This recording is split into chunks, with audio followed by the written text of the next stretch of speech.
Hey everyone, welcome back to my channel. How are you all doing? Hope you're well. In today's video, I'll be showing you how to make the easiest homemade sauerkraut. If you want to know how to make the easiest homemade sauerkraut, please keep watching. As this is a recipe for the easiest homemade sauerkraut, all we'll be needing is salt, cabbage, and a jar or a mason jar. So this technically makes it a 2-ingredient sauerkraut recipe. Before I begin slicing my cabbage, I'm going to save a few leaves which I'm going to use to weigh down the sauerkraut later. This is a very important step. So now I'm going to go ahead to cut my cabbage in half, take out the core and begin slicing.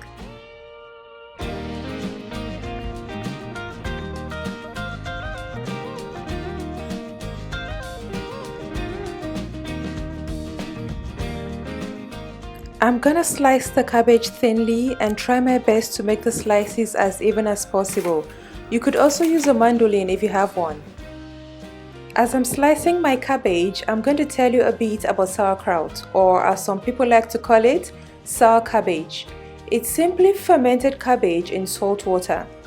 It's also called lacto-fermented cabbage because sauerkraut uses lacto-fermentation to carry out the fermentation process. Because the bacteria that does the fermentation is called lactobacillus.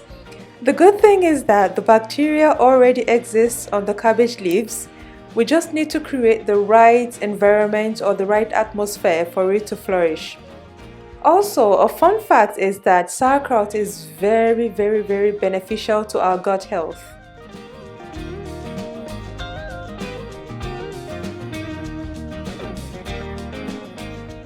So far, this is what the cabbage slices look like. I'm gonna continue slicing the cabbage.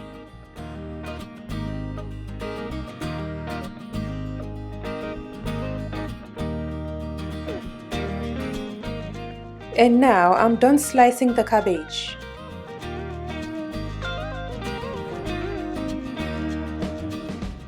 As you can see, the slices are almost even in size, so that's great.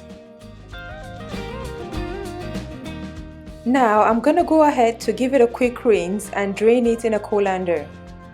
Some people say you don't need to wash your cabbage, but I've always washed mine because I've found insects and worms in my cabbage in the past and it wasn't pretty at all, so I prefer to do a bit of rinsing before the fermentation.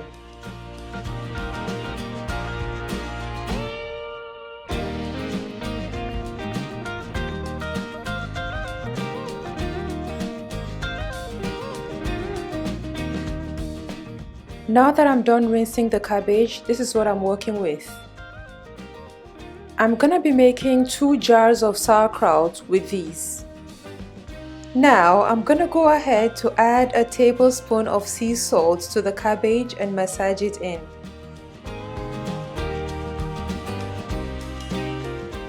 I'm gonna massage the salt into the cabbage for about 3 minutes. This is also another step which you don't want to miss.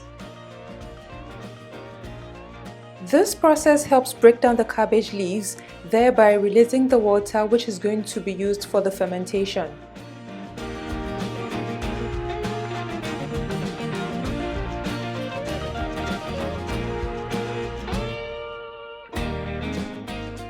Now I'm going to set it aside and do the same for the second batch.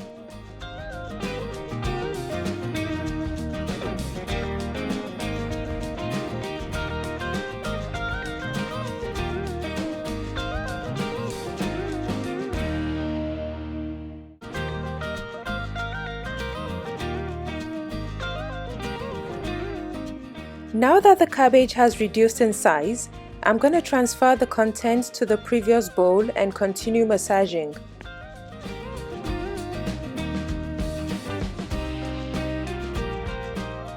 I'm going to set down the bowl for a bit and clean up the mess which I have created on the counter.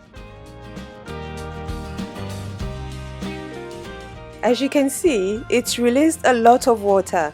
Look how much water it's produced.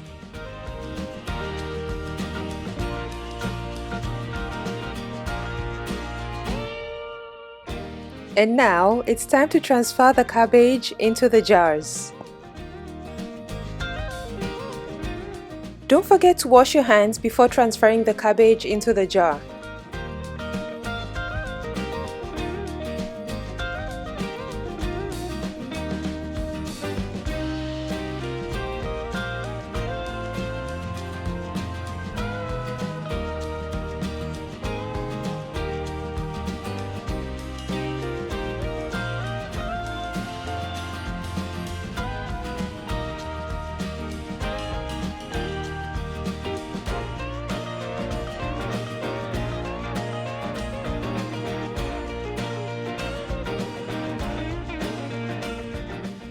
Now I'm gonna push down the cabbage because we need to submerge the cabbage in the salt water.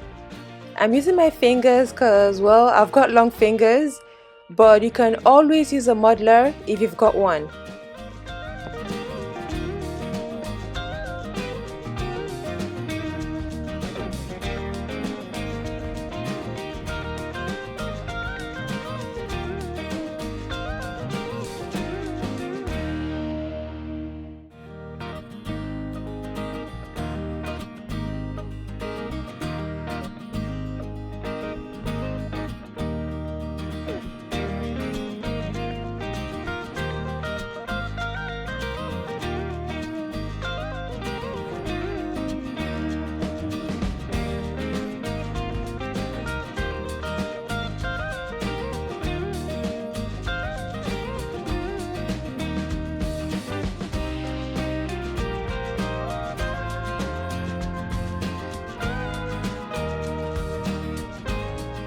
Now I'm gonna add more salt water so as to submerge the cabbage further.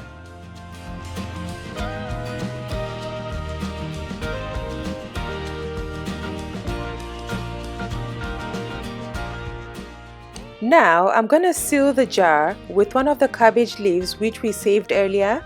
This is going to help to further submerge the cabbage in the water and weigh it down as well.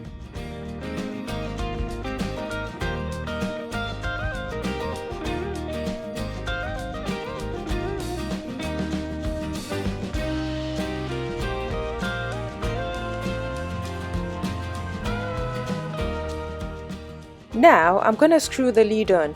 I'm not gonna screw it on too tightly because sometimes the water seeps out during fermentation and we need an outlet for that.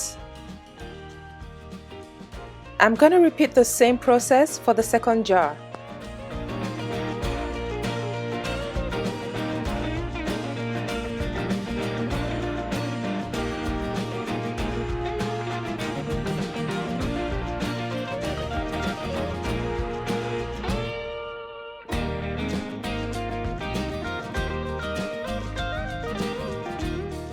Now I'm gonna place them on a tray so that when the water begins to seep out, it remains on the tray.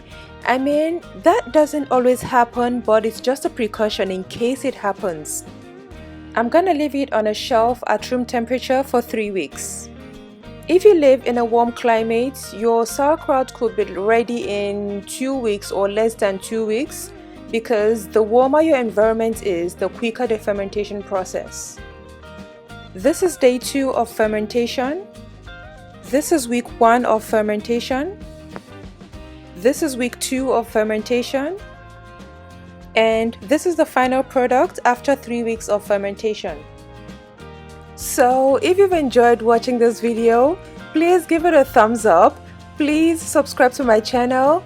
Leave a comment below because I would really love to read your comments. And I guess I'll see you next time. Bye.